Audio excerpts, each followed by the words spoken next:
What is on top of the deck? What is on top of the deck? Oh, it's Lightning Helix! Oh my god!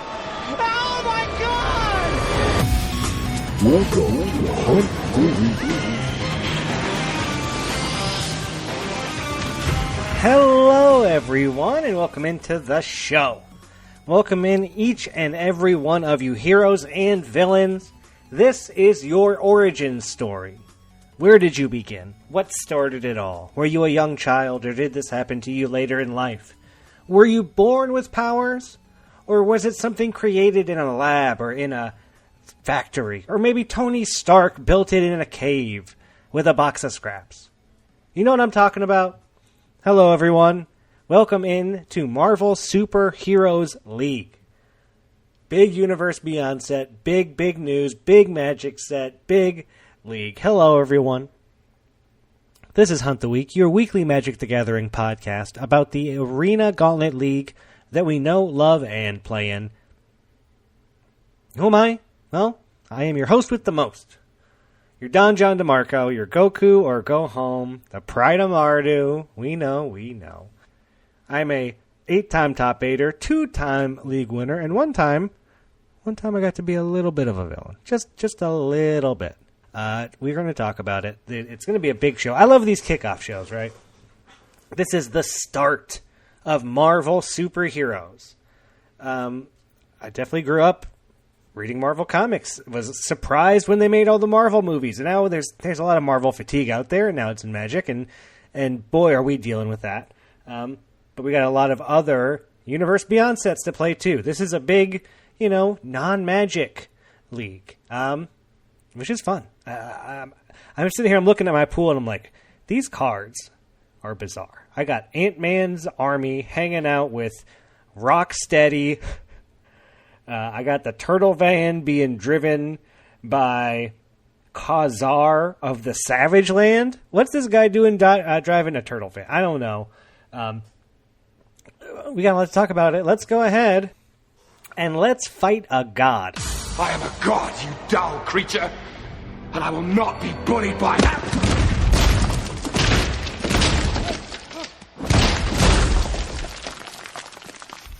Puny God.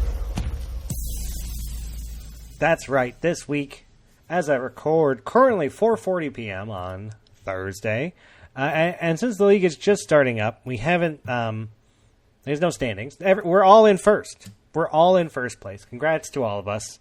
But I'm not reading that many names. But I will read what is currently the top 16 for Build-A-Set League, as that is wrapping up here in the next 24 hours. Number 1 right now, and this is a fun thing to watch if you've been paying attention, Jack H. Rakic, 12-3, and Tim A. Flavatog, Flavatog? I don't know.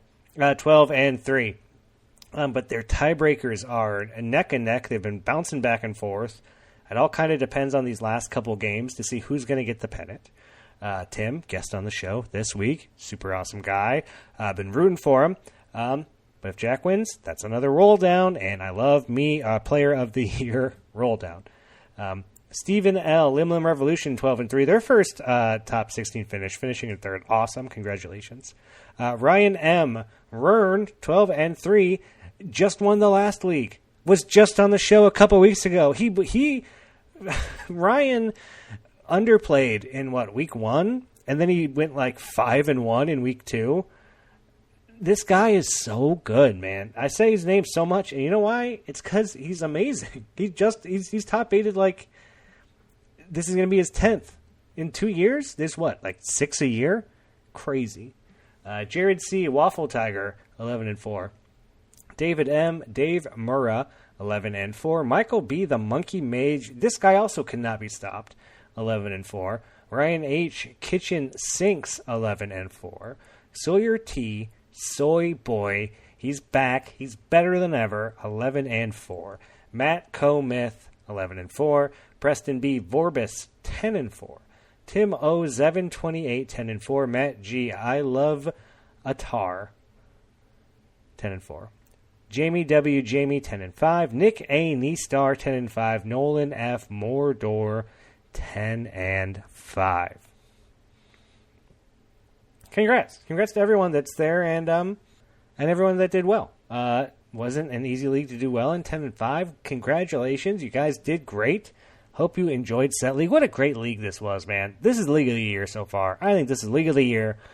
Set League, so good. Big thank you to Johnny M. Johnny for kind of just stepping in and putting it all together. Johnny also was, he was there for MKM League. He was one of the designers of that league, and he did this league. Man, such good design and such fun leagues to play in. Whether you thought it was too powerful or you didn't like certain cards, I think it was a success. And it was super fun. I don't know. I just think it worked really well, and it had such a fun community aspect. I love a league that brings together the community. I don't know. I like those ones a lot. And let's kick off Marvel Superhero League with a song from Kevin Ike in 1993 called Out of Time, as he tries to tell the story of the Infinity War through songs over the course of the league. The band dealing softly night, just like they did beneath those city lights. The boys are laughing, the war is done, at least that's how it lives. Beneath the sun I still remember every face, every promise, every place. But time kept moving while I stood still, and now I walk these streets against my will. The years rolled by like passing trains and left me standing in the rain. I'm a man out of time, lost between the stars and stripes. All the voices that I knew faded into black and white. Turning while I slept. Now I'm chasing ghosts I've never met. I'm a man out of time, and there's no road that leads me home tonight.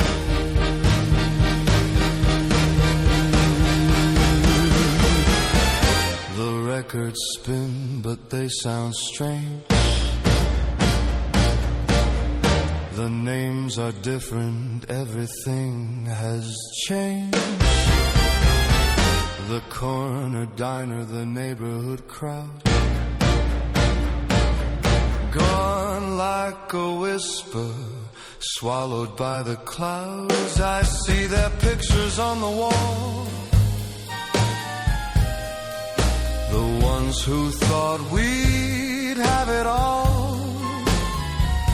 A lifetime passed between one breath and two, and somehow I was the one who made it through.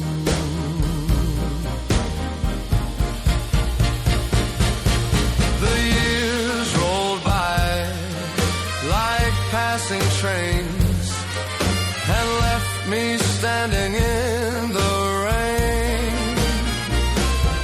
I'm a man out of time, lost between the stars and stripes. All the voices that I knew faded into black and white. The world kept turning while I slept. Now I'm chasing ghosts I've never met. I'm a man out of time, and there's no road that leads me home tonight.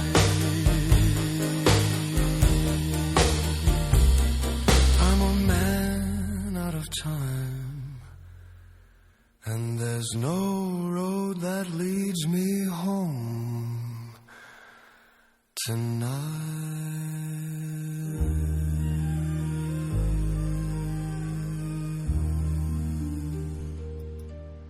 Thanks so much, Kevin. Love that you're doing this. Really appreciate it. Keep coming back for the songs. People love them. But let's talk Marvel Superheroes League.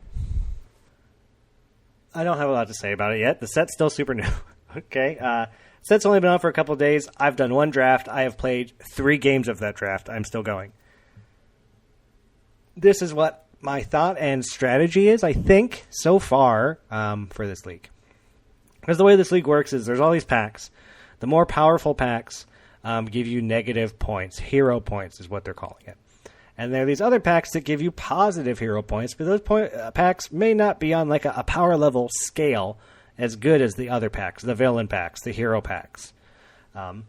Based on the packs that you take, you will then be slotted into a standing, either a hero standings or a villain standings, okay? We've all selected our first pack, or at least we will be before we start playing, as games start tomorrow. A lot of talk on OTJ. And we looked at it, actually me and Evan C. Peas of Crab looked at it a little bit earlier. And it's a pretty even split across everything except TMT, which only had like 14. I want to say the rest of them all had between like 22 to 28 for each other pack choice. TMNT was a little bit below. And that's where the conversation begins, ladies and gentlemen. Because I took TMT. I think TMT is a great choice. Some other TMT takers. You got Jordan M. JMtron took TMT. Johnny M. Johnny. TMT. Frisky Hobbit. TMT. Dirk. E. Bacon Blue. TMT. John P. Goku or Go Home. TMT. This is what I'm thinking. I think TMT is really strong. I think it's stronger than people think it is. I think people just don't like it because it was recent and a Universe Beyond set. But I think it's a very powerful set. I have not been super excited by the OTJ packs I have seen open. I think OTJ, I think we will remember it being a super strong, super fun thing. And now 2 years later, I think I would much rather have the more recent TMT than OTJ. I think OTJ has a higher ceiling. I think TMT has a higher floor. Okay? I also like that a -1 from TMT means I am going to go first against the OTJ decks, which seems to be a popular, if not the popular strategy, right? Like if I'm not the most evil villain, and I think villains are going to be prevalent, I should then still at least be going before the other villains. Also, -1 isn't that bad. Like, I can -1 villain a couple times and still pop back into hero. Need be, right? If I see that villains are just filling up and it's way too difficult and I need to make a pivot, it gives me the option that I can make a pivot, which isn't, I like options. I want an option if I need it, especially, that's how leagues work, right? I have an idea. This is my strategy. Next week, the strategy might just be totally gone. Based on how I win, how I lose, what I open, whatever, this whole strategy could just be gone in a week or even a game. But that's my current thought process. Start with TMT. It's strong. I know I'm playing green. I remember liking green in TMT. That was also part of it. I think it's totally pool dependent on what colors you think you're playing. And just of course open every Marvel superhero pack you can. You want all the superhero packs. I don't think I'm trying to go like all Lord of the Rings. I mean, do it. It's fun. You should do it. I would love it, but I'm not doing that. So, starting Turtles, going superheroes. I might just stick to Turtles. I mean, I guess I don't have the choice. But I also kind of wouldn't mind opening up some Avatar if I get the opportunity. So, I'll become a little bit of a hero for my Avatar friends. If I have to. If I have to. And we got our pools. I don't know. I don't know if my pool's good or not. It's got a lot of green cards. A lot of green. But here's the thing. And again, we're only 2 days in, so you can't really trust stats and stuff. But 17 Land says white and blue are kind of where you want to be. Specifically white. White seems to be just a strong color in this set. And red does not seem to be great. Red and green don't seem great. Everything else seems to be doing fine with a high uptick of white. But it's early. That can always even out. And this is League. It's not the same thing as Draft. We're looking at draft stats. I'm not looking at sealed stats. I'm not looking at anything else. Not Standard, not Pauper, not even Cube. So I'm not sure if it's a good pool or a bad pool. I got a lot of little mana dorks. And then that can't be too bad. So we're ramping into stuff, and we got some turtles to hang out and kind of help us along the way. We'll see how it goes. I got to get some more practice games in and kind of figure out what I'm doing. And if you don't know what you're doing, you go out there and play your own practice games. It's one of the most recommended things to do to get better in League and to do better. Is to play practice games, try out different decks, see the meta, see how it plays, and just kind of talk to people about what's going on and what you're seeing out there. If you need help building your deck, post in the Deck Clinic channel. Welcome to all our new players. Hello, everyone. Welcome on in. It's Hunt the Week. I'm a Goku or Go Home, 5-time, 4-time. We've done it all. Go out there, do some drafts, learn the format. Is it really all just white? Is that the strong thing? Are we all just playing white something, white blue, white black, white green? Probably not white red, according to the stats I saw. But play your practice games. Watch people play their matches. Everyone's watching the World Cup right now. I hope people are enjoying that. And get ready for this new league. I'm super excited to start a new one out. Set was great. It was a lot of fun. But I love me a 6-weeker. I like me a 6-week league instead of a 3-week one. We got some great reporting this week from Buster H. Hugester. Buster's Corner, the Buster Sword, Buster's Block. This is what he says. Word on the street, Marvel Superheroes League. He's my boots on the ground out there, Buster, and boy, do we appreciate you. Generally, people are excited about a new league, although much of the anticipation appears to be due to AGL rather than Marvel Superheroes. Multiple sources were reminded of previous leagues, including Duskmorn and Foundations. In interviews with a mix of veterans and new AGLers, the following 3 topics were raised up again and again. First, thoughts on winning the coin flip. Many AGLers believe going first is so important that you should force your heroic score at all costs. Some thought this could lead to a cool metagame in which villains and hero decks look markedly different from each other. For example, more defensive cards rise in value when you know you're on the draw, while proactive cards benefit from always having the play. One unanswered question this raised for your intrepid reporter is whether villains might build their deck in such a way that when they face a more villainous villain and they have the choice, they will self-select drawing over playing. Ooh, very interesting. Second, opinions on the packs being used. There's a general distrust and dislike of the universe's Beyond sets. While several think it was clever to jam in all the UBs, others have termed the pack choices fine. One interviewee was very excited about the sets, though due to the presence of numerous possible synergies like artifacts from Ninja Turtles and Izzet, as a specific element raised about the sets in question. There does seem to be a lot of disagreement about which sets are strongest and weakest, TMNT. One player thought they were all generally equal and thus planned on taking heroes almost every time to be on the play more often. Across my interviews, I have found every set mentioned by at least one person as the one they thought was the sleeper or strongest. Look at that. Everyone's got a different opinion. The biggest takeaway was that several people thought the packs in question were too strong, given that MHS looks like a weaker pool of cards. Is that true? I don't know. We'll find out.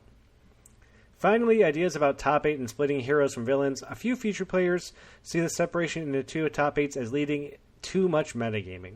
Specifically, this means optimal choices might be based on whether other than winning a game of Magic.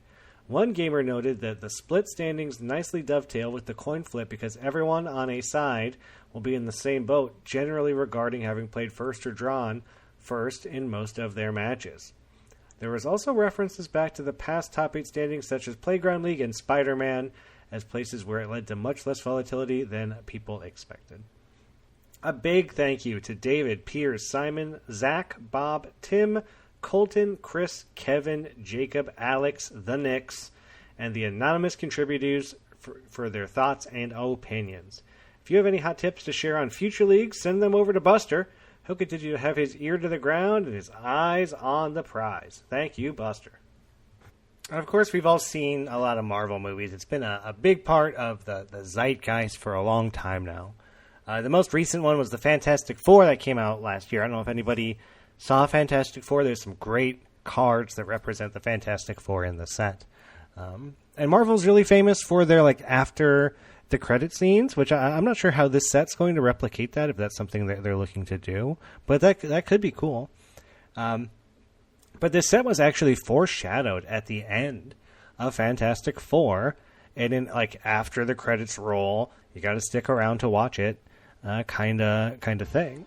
And I wanted to just kind of share that with you because it was so weird at the time, but it was how they announced it.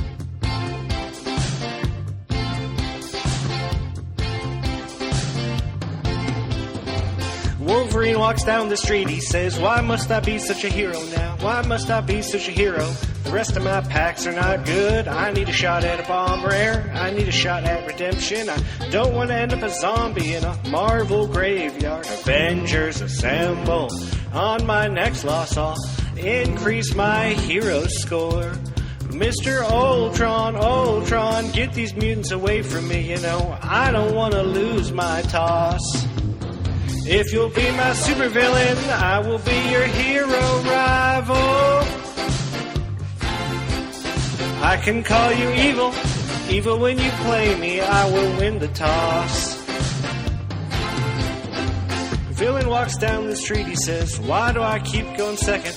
Keep getting put on the play now. Now all my games are so hard. Where are my comeback packs? What if I lose here? Will Adam beat up new players now that the advantage is gone? He snuck back down to Discord with his lower than average heroic score. All alone, there were Bonnie Pauls and Sally Prides. There were wrenches and black cats. If you'll be my supervillain, I will be your hero rival. I can call you evil, and evil when you play me, I will win the toss. I will win the toss. Again, so weird that that's like where they would put that. But it's cool that they work together with these big companies and corporations to kind of get us excited for these new sets. And I'm excited for this new league. And so is my guest this week. We got ourselves a great guest. So please join me as Destiny arrives. Dread it. Run from it. Destiny arrives all the same. And now it's here. Or should I say, I am. That's right. This week, Destiny is coming to us with none other than Tim A. Flavatog. I've only been saying Flavatog. Maybe it's Flavatog. It makes more sense after you hear the interview a little bit. Tim's doing great. Fighting for first place, fighting for pennant right now against Jack H. Rakic. Having a great set league. Just came in Secrets of Strixhaven, so they're pretty new to the league. And they're great to talk to. Such a nice guy, very funny. Please, go ahead, listen to my interview with Tim now. All right, everyone, join me this week as Destiny has arrived with none other than Tim A, a.k.a. Flavatog. Welcome to the show, Tim. Thank you. Nice to be here. Happy to have you. Only your second league? Is that true? You just came in on Strixhaven right before this? That's right. Team Quandrix showing me the ropes. Oh boy, we'll talk about that later. That question got put in there. Quandrix, you come in, you stick around. Here we are in set league. Build a set. You helped us build it.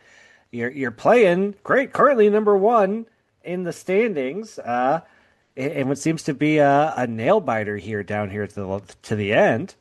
How's it feel? I at a loss for words. I feel like I tried so much harder with my deck in Strixhaven to end up with a sub 50% record, and then ended up with that somehow like all luck on my side this time, which is of course what everyone says, right? But it, like really truthfully, I spent so many times sparring and Strixhaven, and just like it would never work. And then here it's just like, oh, I drew Berserk. Oh, I drew Ram Through. Oh, I guess that's 23 in one turn. Okay, next match. Sorry to any opponents that have faced the Berserk Ram Through combos. Those things are gross. Yeah, no, Berserk is a heck of a magic card. I'd never played with it before. Yeah, it's and I feel like there's a lot of cards in this set where you go, how does this card actually work? And then once you see someone do it, you're like, oh, okay, yeah. That's. And did you know it can be used as a kill spell on an opponent? So if they're attacking you, it'll also destroy their creature at the end of turn. Gosh. This card seems pretty good for green. Pretty good. Yeah. But Tim, I want to know. Let's start where it all began. When did you start playing Magic? So I got into collecting the cards in Revised.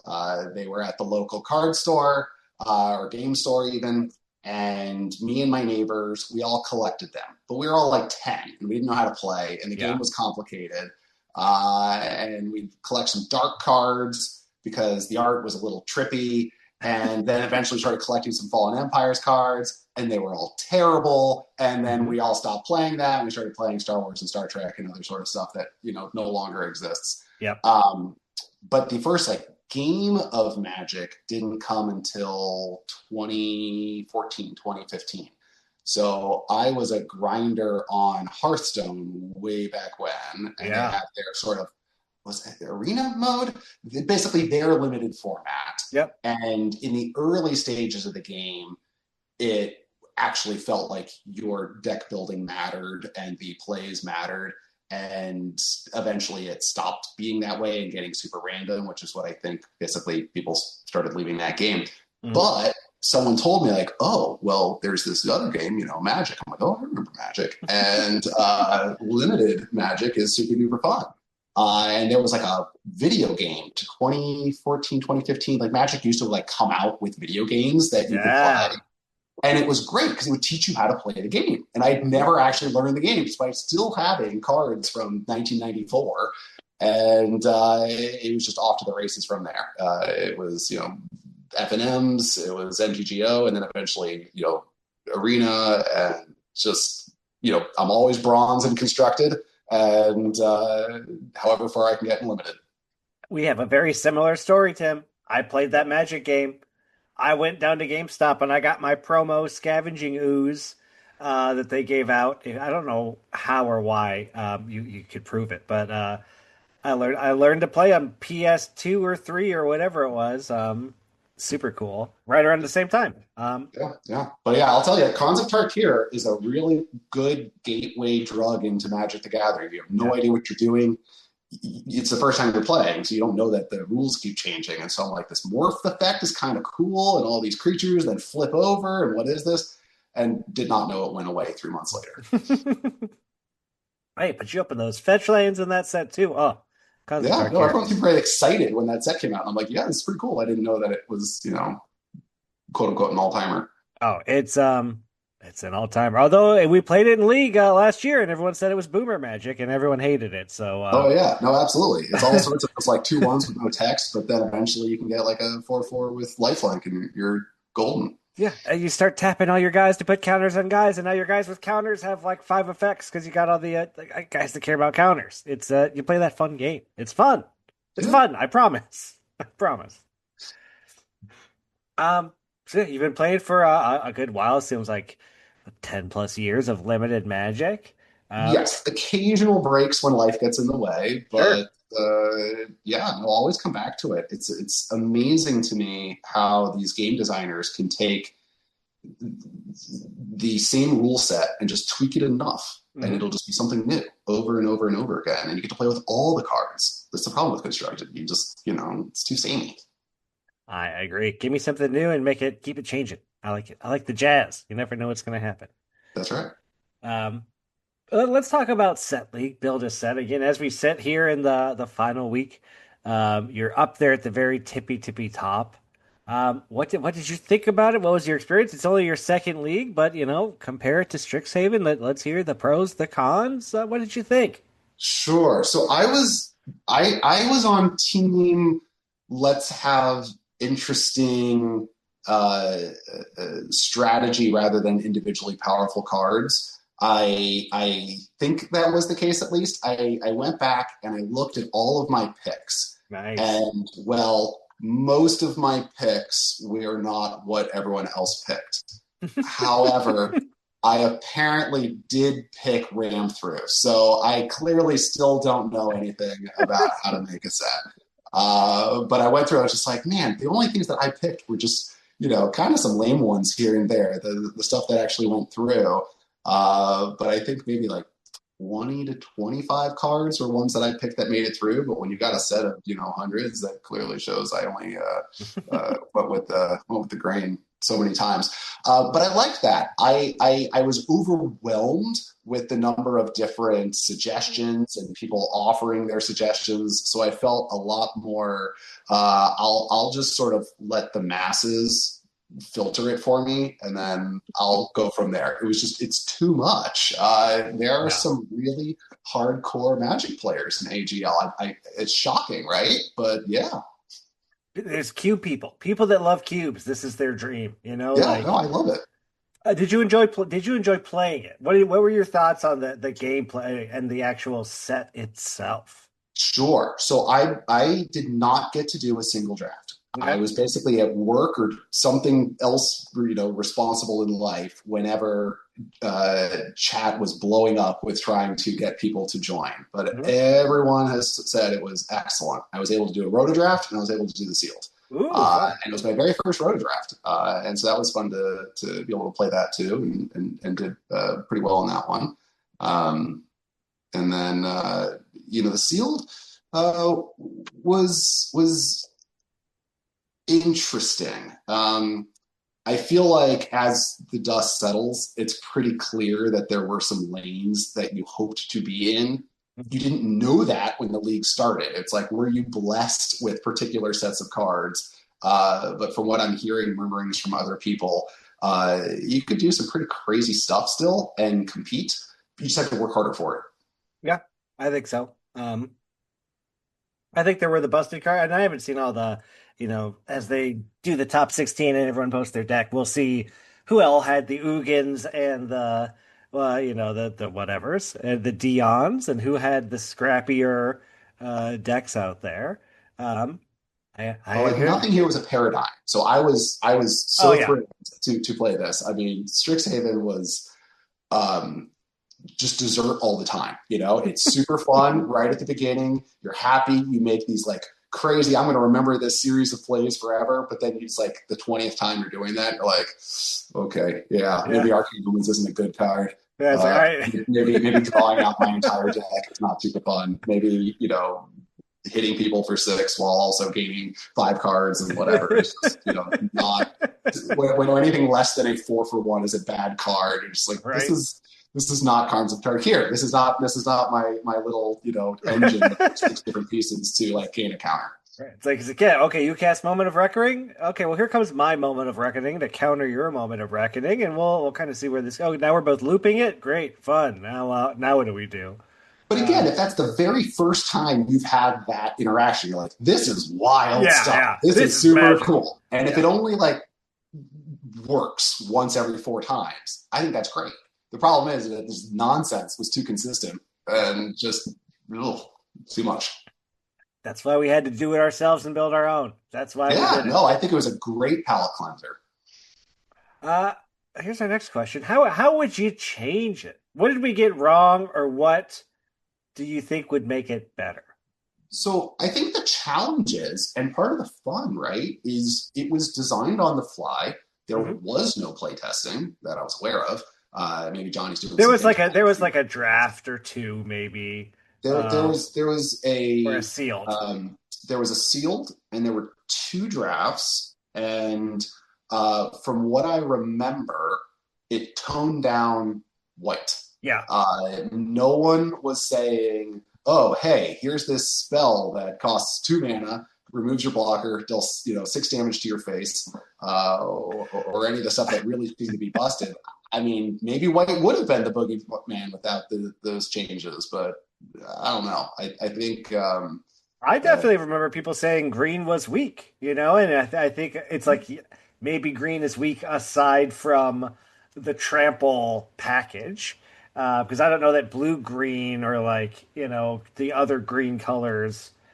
But you do the drafts and, all the color pairs won in drafts. So it's like, I don't know, maybe it's just they get enough packs and enough ram-throughs. That's the best thing to do. But in draft, they're all still good. Maybe. And that's the thing, is I think you have to look at this through different lenses, right? Everyone did the sealed, not everyone did draft. Yeah. The consistent response I've heard is that the draft was fun.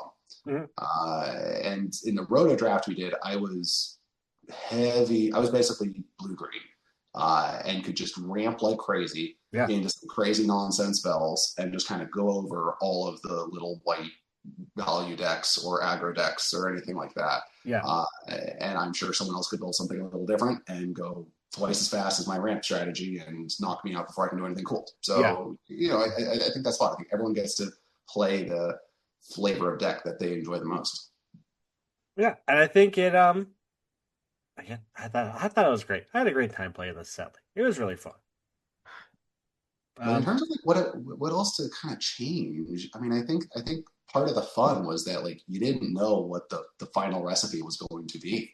There mhm. was like just a ton of cooks in the kitchen, and I think if if redoing it, having like a really known concept of this is what we want these different color pairings to do, and we're going to like lean heavy on that. I think it was like 50% that and 50% not that, Yeah. and that's okay, right? That the constructed Magic decks sometimes work like that too, where there's some color pairings are a little more focused than others, and sometimes it's just value cards go. And so maybe this was truer to a true Magic set than I'm giving it credit for. I think it's pretty dang good. I think we did a dang good job. Um, yeah, I think there's things you could tweak for sure. Just thinking, it's like, I remember early on when we were building it, you had the Alliance, the people who wanted Improbable Alliance to be like the blue red draw thing. Um, but I don't know that I ever really saw that come together, or like the spells decks, or like um, I like, yeah, I saw the Oni called anvils out there. I saw a couple of them, but I don't know that like the artifact sacrifice stuff came together as some of the other things that were just more. I don't even know that I saw a surveil disinformation campaign deck in League. Yeah, I Um, never saw blue black. I never saw a true red black. There'd be some like tricolor wedges in mhm. there, and just fixings that works. But I don't know that the synergies, again, in draft they're totally there, but in sealed, I just don't know that they came together as well as people had hoped when they were like pitching certain cards and certain things. Yeah. Uh, Tim, I would love to know. This is one of my favorite questions. It's going to tell me a lot about you as a person and you as a player. And that's, what's your favorite Magic card? Okay. I had to think about this and I got it. I got it. All right. So I don't think I have a favorite card when it comes to limited, but once upon a time when getting back into Magic, you explore all the different, lanes and figure out, okay, what do I like? Hmm. And so 2015, 2016, 2017 Magic was, in my opinion, when modern was actually like fun. Yeah. It was pre-modern horizons and you could just kind of throw stuff together. And I really enjoyed any of those like Restoration Angel based Ooh. value decks. And to me, Restoration Angel is like the classic. It's a beater. It's a value card. It makes other cards better at doing what they want to do. It works in limited. It works in constructed, but it doesn't end game on the spot on its own. Hmm. It's like a perfect Magic card as far as I'm concerned, and it's an angel, which means one of the classic, Magic uh, groupings. So, I would love it if Kiki Cord in some iteration still in any shape or form exists in modern Magic. I would still play, but that's part of my boomer showing, right?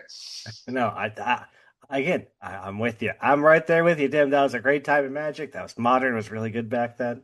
And what a fun card. Yeah, that's such a great choice. And I love the creature with flash that comes in and does a thing or saves a creature. Like, such good value. Such good value. Like you said, it's a beater, it's a flyer, it's an angel, for Christ's sakes. Yeah, it does everything. And it gives you, that's the thing. You blink your thing that draws cards, you blink your flicker wisp, you flicker their oh, it's so good. So good. Yeah. It'd be that or Voice of Resurgence, but I don't think there's a role for that card in Magic much, anyways, because everyone's just coming at you in their turn and just beating your face down. It's funny how big and important that card was at like a very certain time in Magic. And these days, like, does that card even make the cube these days? Like, I don't see voice of resurgence anywhere. Well, it's that it goes to show that there used to be uh, reactive decks and aggressive decks, and nowadays it's very much as you want to land your own threat, and if you're the one having to have the answers, you're just getting run over. And so a card like Voice of Resurgence doesn't have opponents anymore. Yeah, because they play a thing. That thing draws 2 cards, so it's like, well, I'm gonna one for one remove their thing that already drew 2 cards. They're gonna just do it again, and Yeah. yeah, it's tough out here in Modern Magic. It really is. Uh, Tim, we've made it to our league questions. Are you ready? We got some good ones. Sure. All right. Our first question's from Evan C.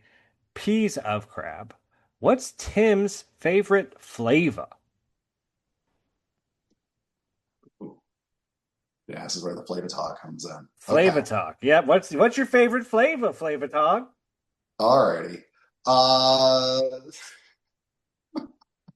I mean, it's probably something stupid, just like I'm a fan of dark chocolate, but that's not very interesting. Uh, It's a good answer though. I mean, that could be it. Dark chocolate, there bitter. you go. There you Ooh. go. In food form, there you go. We've already, and in beverage form, addicted to the Coke Zeros. What about the name Flavatog? Okay, Flavatog. Where does that come from? so Flavatog goes back to old school, one of the unsets, and it might have even been the original unglued. And there were a single word on like a bunch of different cards, and you had to basically put all of them together based on their collector number, and it would basically reveal, I don't know, it ultimately was like, these are cards that didn't make it into the set, and it was like a list of a whole bunch of things, one of them being Flavatog. And I was looking for something that had some magic relevancy, but was also super obscure. Yeah. And again, ATOGs go back to just sort of the original, magic design. And then it was like, but what is a Flavatog? There was no description. It's literally just one word on the bottom of a card of an unset. Huh. And the theory goes, if ATOGs gain abilities based on things that they eat out of the graveyard or eat from other cards, that it gets more powerful based on lines of flavor text that were eaten by the Flavatog. Ooh, that's So then cool. you have all of your crummy cards that are just like, 2 1s but with 7 lines of flavor text, and then you've got your powerful Flavatog. I love it. That's super awesome. Uh, and it goes perfectly into our next question from Kenny W. Niv Mizzet. What's Tim's favorite ATOG? So, uh, oh, boo. Okay. Well, I guess it's kind of a lame answer. So it probably goes back to the original ATOG, just because it was just this very, gnarly, creepy looking monster. There's no background information as far as what it is. It's just a magic beast, and now you're just along for the ride with whatever the lore of magic is. And you start learning like, oh, there's like synergies of this card, and it does things. I'm pretty sure it was part of some original deck that actually was quite powerful once upon a time, comboing with ATOG. That was before my playtime. And then all the ones since, aside from the super busted, what was it, Psychotog, for which Psychic Frog is supposed to be on. They all were otherwise just terrible. So maybe there will be space for Flavatog one day. I love this art though on the original ATOG.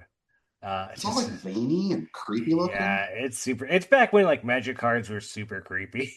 It goes back in like the old like heavy metal magazine where you just go in real hardcore with a lot of it. Because much like you back in the day, I would collect the cards, but only because they were so weird to look at and like different. I never learned how to play the game till much later, but like this is a card I look at, I go, oh yeah, look at that creepy face with those big eyes. What a weird little guy. Oh, it's great. Well, it didn't help that like 75% of cards once upon a time were just unplayable. So if you're trying to read these things, I'm like, I don't understand. Why would I play Thought Lace? And they're just like horrible, horrible rares, or just like I don't understand. Nowadays, you just pick up any booster, and you're like, okay, they do stuff. Kids these days and their Magic cards, they can pick up any booster they want, and they can just play. We used to get half the cards used to be lands back in the day. Okay, yeah, you open like 5 lands a pack.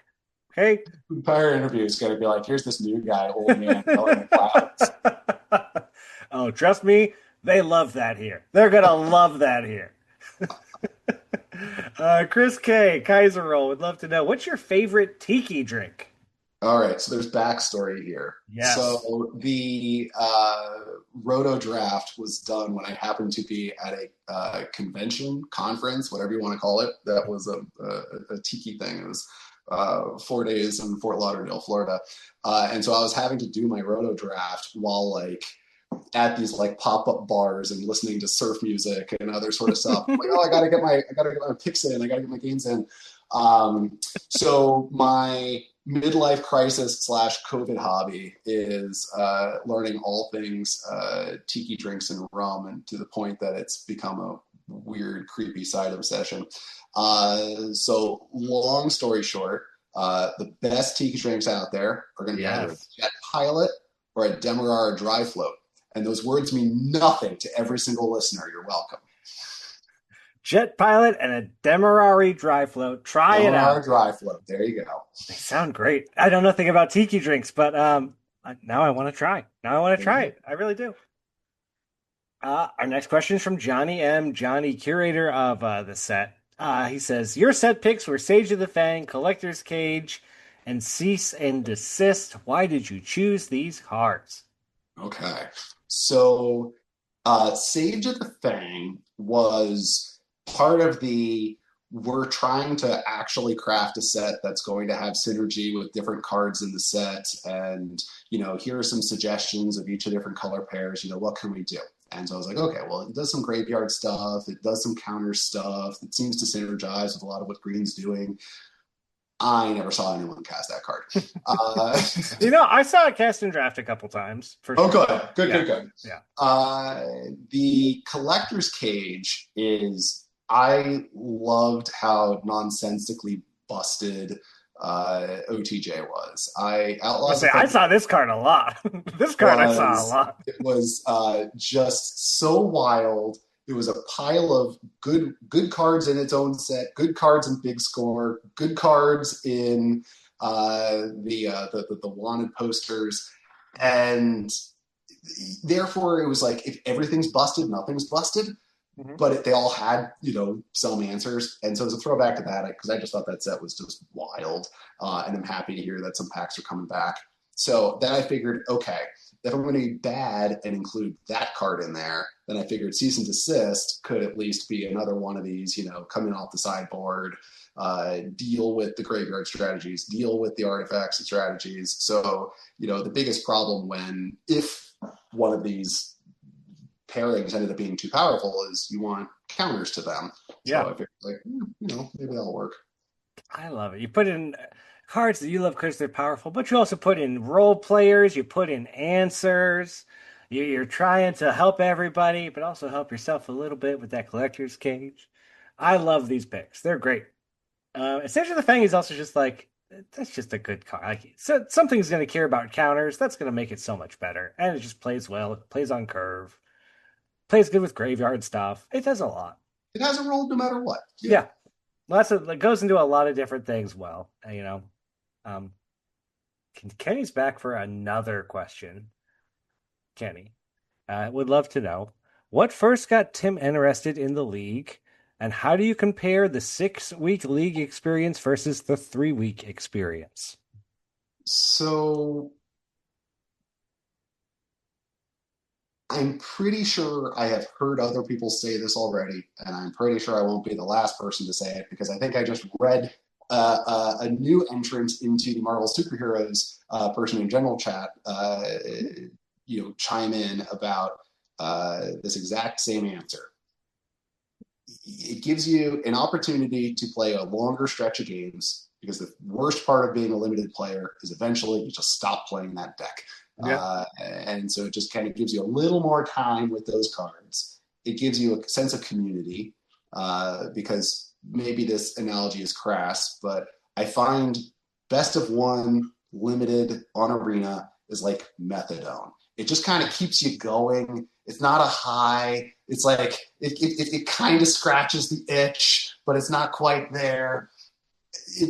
Best of three is where Magic really needs to be. Yeah. But doing it in a way that like kind of has some, it matters. There's kind of some value. You've got a community you're playing with that kind of builds and grows over time. And so it just kind of checks all the boxes. And that's without me going into any deep end of the side quest sub Discord. That's still the Wild West for me. I think I got another league or two before I really start venturing in there. So you can dive pretty. There's a whole nother Discord about this Discord if you really want to dive that deep, Tim. If you really do. Our next question is from Georgie C. Yasunori. You are a dog person. Tell us about them. So I have two corgis. One of them is my Discord picture. Fitz and Lizzie, and they are adorable. They make me smile every time I see them. They basically are 3-year-olds that never grow up, and they're the best dogs. And I'm pretty sure Wizards agrees because they are just shoehorning corgis in the match everywhere. Just like this could be any dog. No, it's a corgi. It's a space corgi now. Like, we didn't give it the dog type. We just draw it to look like a corgi. It's like, yeah, sure. They're all corgis. It's like 80% of dogs now in Magic are apparently corgis. I've got a corgi over here too, so I'm riding that train. I'm with you, Tim. Do you now? She's a corgi mix. I can't claim her as full corgi, but she got little legs, and she's real cute. She's so cute. This dog. I think I heard that you said that dog can occasionally bark, and we can hear on the She's podcast. A talker. There's that sounds like our corgis. Yeah. She likes to talk. She likes to communicate. Much like me on the show. We got a lot in common. Our next question is from Jack H. Rackick. What's your least favorite card someone put into the set league? So I'm not necessarily one to say that there are bad cards. They all have roles. They all have places they can be. I think the only way it can truly be a bad card is if it either just makes your deck strictly worse, or it makes every deck always better and is uninteractive. And I don't really feel like there was that many times there was just uninteractivity in this set. I guess maybe like River's Rebuke. So, I mean, I really got to enjoy it in the Roto Draft. It was in my deck. But yeah, it's close to a, if I cast this spell, you probably can't win this game anymore kind of card. You gotta love those kinds of cards. The groaners, the ones that we go, ugh, sure. Our next question is from Derek B. Ignition Spark. What hero or villain, not card, in the upcoming set is your favorite? So, I mean, it's still a card, because I guess I tried looking to see if there was any art of a character that then is, not named. Sure. I'm an X-Men kid. X-Men 1994 was my jam. Everyone knows it's the greatest theme song. It just went real deep into some of the lore. And so, not Wolverine. I'm excited to see Beast, because I feel like Wolverine has enough of his other life. There is this Simic hybrid Beast card, which means down the line somewhere when everyone else is groaning and having Marvel fatigue, they're going to release this X-Men set, and I'm going to be so jazzed and excited to play it. So Beast is my card I can kind of hold on to get me going, because I'm not an Avengers kid. I'm not a Spider-Man guy. I am all about those X-Men. I love it. What a great choice, too. Beast, that's a fun one. That's a really good one. Buster S. Hugester would love to know. Preach us on the glory of Quandrix. So I think if there was something that really got me into this league, joining when it was a, school set, guild set, anywhere where you kind of have a team. Mm-hmm. Again, first league, you don't know what the rules are. You don't know what's normal. You don't know what's special. But sort of being thrust into, you've got a group of people and you've got some, math whizzes on the team and some chatty Cathys that, you're like, oh man, people are really going all in on this stuff. And you really have a community. And so Team Quandrix forever, because they really, as someone who had no idea what was getting into or what the group's like, was just instant, here's a bonding community. We've got a conversation that's still going about any number of different things, and it's just kind of, it's fun to not just be one of 100 or 250 people. It's fun just to have a little small cohort. It's kind of like your orientation freshman year. I have heard that the Quandrix chat is still open and active, and you guys are still chatting all the time in there. Yeah. It's eventually going to get shut down and get rebranded as whatever the arch nemesis of Quandrix is. And I better hope to see some familiar faces. Oh, that's going to be so cool! I cannot wait for that league, for the evil Strixhaven League. Oh, I'm so excited for that. Well, glory to Quandrix. You guys did great. And I think this is the perfect time. My first league was also a faction league, and it does help you just kind of just ease in at your own pace. You can talk when you want to talk, or you can just lurk and get your games in. But it's a great way to come into the community and kind of just see how it works and get help, and you don't have to feel weird about asking for it, because everyone's kind of is. I don't know. It's great. Yeah, no, definitely has felt incredibly welcoming. Very happy to see what's in store for future leagues, and just to have the opportunity to play along with people who just kind of care about limited magic. Well, we have one last question for you, and it has nothing to do with limited magic. Hope you're ready. Vincent L. Tanathanos would love to know: the World Health Organization says the ultimate solution to climate change has been found by an 8-year-old as part of his science fair.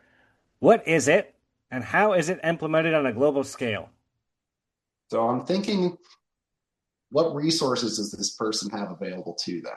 And so they're probably doing something with plants or fungus or moss or something like that. And so we're going to assume somehow they stumbled across some crazy carbon capture, moss. So then you can then take this and use it as part of your, not roofing material, but sort of go over all of your different roof spaces, garage spaces. You can have a carbon capture component. You're going to have increasing green spaces to cool down the reflective surfaces of all of your, hot surfaces, all the concrete that's around everywhere.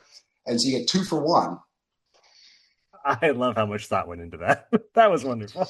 Tim, I want to thank you so much for coming on the show, man. I hope you get the pennant. It's been great talking to you. A couple more days left of this league, and good luck in the mega draft. And I'll see you in Marvel Superheroes. I'll see you there. Thank you. Again, Tim was the best. Tim was super awesome. And I want someone to try these tiki drinks. I've never had a tiki drink. Maybe I should go and have a tiki drink, because why not? And have a jet fuel. I'll take a jet fuel. Wooden jet fuel, please. That probably won't go well. But I want to try it. That sounds fun. And I love all these new people that come into the server, and we find out their history. It's like, hey man, you've been playing for a long time. No wonder you're doing so well. No wonder you know how to play so good. I don't know. Tim was just really great to have on, and it was a great talk. So thank you, Tim, and congrats for your finish. Whether you get first or second, your mega draft is going to be super fun. It's awesome, man. Congratulations. And congratulations to everyone who signed up to Marvel Superheroes League. That's right, us. Pat yourself on the back. If you're listening, give yourself a little pat right on the back and whisper, "We did it." Here, I'll do it with you. We did it. Wow. Congrats. I hope everyone is super excited. I am. I can't wait to get this podcast out so I can start practicing more. I played one practice game and I won, but I still don't know if I like what my deck is doing. I want to move things around. I want to tweak. I got to figure out what's going on in this format. I got some testing to do, and you do too. Trust me. I used to just roll into League with a deck. I'd build it and I'd jam it. Plenty of practices, and it's fun. It's fun to practice. You're going to practice against good players. You're going to see what they're playing, and then later, if you play those guys, you know what's in their deck. It's also good for it that way. No one ever talks about that. It's good when sometimes you actually play against the people you practice, and you know what they're doing. Until then, I hope you get to keep a good 7. It's a new set, and you need all 7 cards, because I need to read each one of these things. I don't know what they do. How many heroes and villains are there? What colors are they in? Did you know Power Up reduces the cost the turn you cast it? I didn't know that. How do these mechanics work? I need to pay more attention. Maybe that's what it is. And I hope that Shuffler's in your favor. Because I got some really cool cards in my deck, and I want to be able to cast them. And I want to cast them on curve, on time. I don't want to cast my 1-drop on turn 9. That feels bad. Get that 1-drop on turn 1, get that 8-drop on turn 8. That's what I'm talking about. That's the magic that we need here. And I hope everyone, and I'll see everyone out there for week 1 of Marvel Superheroes. Until then, I guess this is Go Home. Do you want some, mate? I'll give it you. You want some? You want some, do you?